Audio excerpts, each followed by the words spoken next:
ഭക്തമനസ്സുകളെ ഭക്തിസാന്ദ്രമാക്കുന്ന ശബരിമല ക്ഷേത്രത്തിലെ അയ്യപ്പന്റെ ഉറക്കുപാട്ടായ ഹരിവരാസന കീർത്തനത്തിന് കേന്ദ്ര സാംസ്കാരിക മന്ത്രാലയത്തിന്റെ അംഗീകാരം.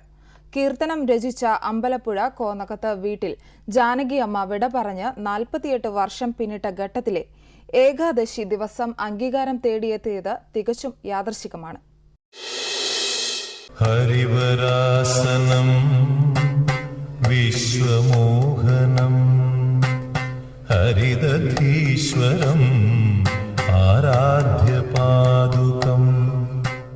സന്നിധാനത്ത് അത്താഴപൂജയ്ക്ക് നടയടയ്ക്കുന്നതിന് മുൻപ് നിത്യവും യേശുദാസിന്റെ സ്വരമാധുരിയിൽ കേൾക്കുന്ന ഭക്തിസാന്ദ്രമായ ഗാനം.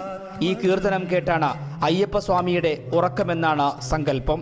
ഭക്തകോടി വിശ്വാസികളുടെ മനസ്സിൽ നിത്യഹരിതമായ ഈ കീർത്തനത്തിന് കേന്ദ്ര സാംസ്കാരിക മന്ത്രാലയത്തിന്റെ അംഗീകാരം ലഭിച്ചതിന്റെ സന്തോഷത്തിലാണ് ഹരിവരാസനം ചാരിറ്റബിൾ ട്രസ്റ്റ്.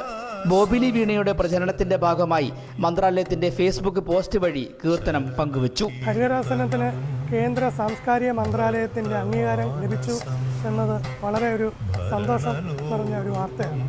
ഈ മണ്ഡലകാലത്തിൽ അത് കിട്ടി എന്ന് പറയുന്നത് ഹരിവരാസനം ചാരിറ്റബിൾ ട്രസ്റ്റിനെ സംബന്ധിച്ച് വലിയ ഒരു നേട്ടം തന്നെയാണ്.